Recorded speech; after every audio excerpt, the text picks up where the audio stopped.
Welcome to another exclusive celebrity house tour. Today we're taking you inside one of the most stunning homes out there, where luxury, style, and over-the-top amenities come together. From jaw-dropping architecture to million-dollar views, get ready for an inside look at how the rich and famous really live. Let's check it out.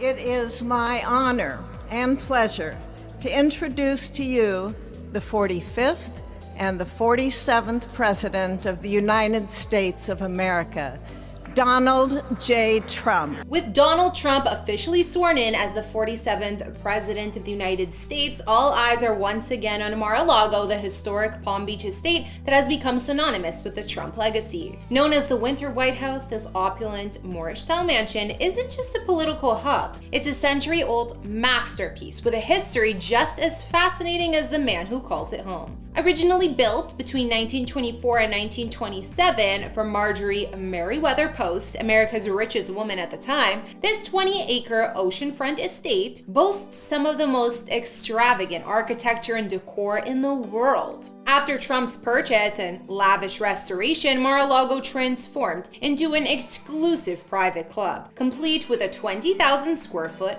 ballroom. But Mar-a-Lago is only one piece of the Trump family's real estate empire, and today we're taking you inside some of their most spectacular properties in 2025. From Palm Beach to New York, get ready for an exclusive tour of the homes that define Donald and Melania Trump's luxury life. Since January 2021, Donald and his wife Melania Trump have called Mar-a-Lago their permanent residence. Nestled in one of Palm Beach's most exclusive areas, this historic estate has been a centerpiece of luxury and politics for nearly a century. Originally built in the 1920s, its Spanish Moorish architecture, lavish interiors, and oceanfront views make it one of the most famous private clubs in the world. The mansion was commissioned between 1924 and 1927 by Marjorie Merriweather Post, the heiress to the Post cereal empire. She inherited her fortune at just 27 years old. With an estimated net worth of what would be $1.5 billion today, she spared no expense in creating an opulent winter retreat. Spanning 20 acres and 128 rooms, the estate stretches from the Atlantic Ocean to the Intercoastal Waterway, making it one of Palm Beach's most prestigious properties. Mar-a-Lago's ornate craftsmanship sets it apart. Imported Italian stone, 15th century antique tiles from a Cuban castle, and gold-plated fixtures contribute to its grandness. The mansion's statement living room ceiling is a replica of the 1,000-wing ceiling in Venice, covered in layers of gold leaf. The English Georgian library, adorned with antique British oak-paneled walls, once housed rare first edition books too.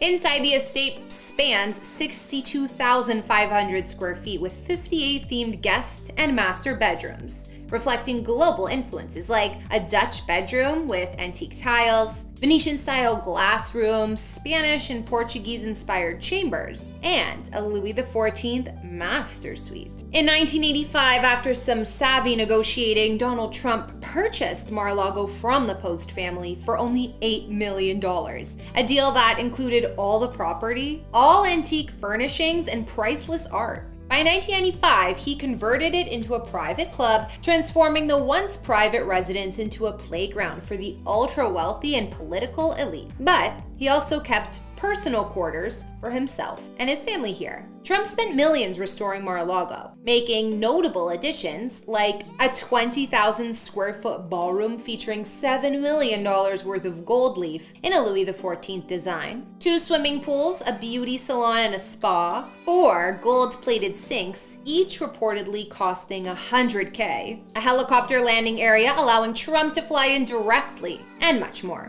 Although the estate grew from 118 to 128 rooms, some of the original antique treasures were auctioned off and replaced with replicas.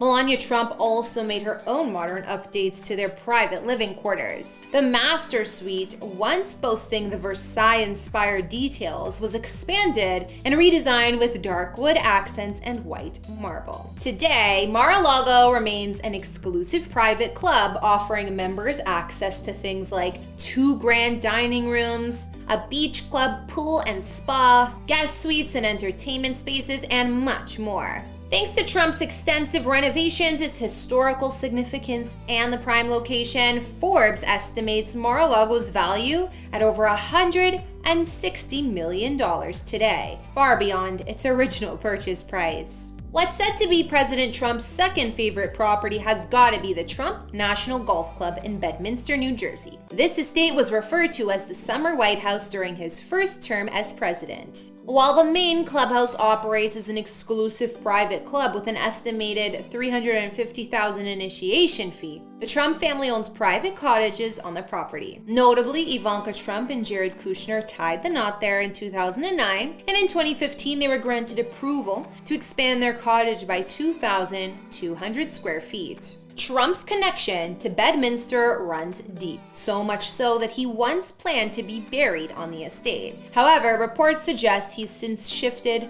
his intended final resting place to Florida. Donald and Melania Trump can also retreat to the family property over in Bedford, New York, when they feel like a change of scenery. One of Trump's lesser-known properties, Seven Springs, is a sprawling 60-room estate with 15 bedrooms, a bowling alley, and 3 swimming pools. Trump purchased this property for $7.5 million in 1996 with plans to develop it into a golf course. But strong local opposition prevented the project, so it remained a private residence ever since. Today, this estate is valued at approximately $24 million. Located about 45 miles north of New York City in Bedford, New York, Seven Springs serves as a weekend and summer retreat for the Trump family. The 50,000 square foot mansion was originally built in 1919 by former Federal Reserve Chairman and Washington Post publisher Eugene Meyer. One of the property's more infamous moments occurred in 2009 when Trump inadvertently hosted Libyan dictator Muammar Gaddafi during the United Nations General Assembly. With hotels refusing to accommodate Gaddafi, the Libyan leader set up a tent on this estate's ground, a move that apparently took Trump by surprise.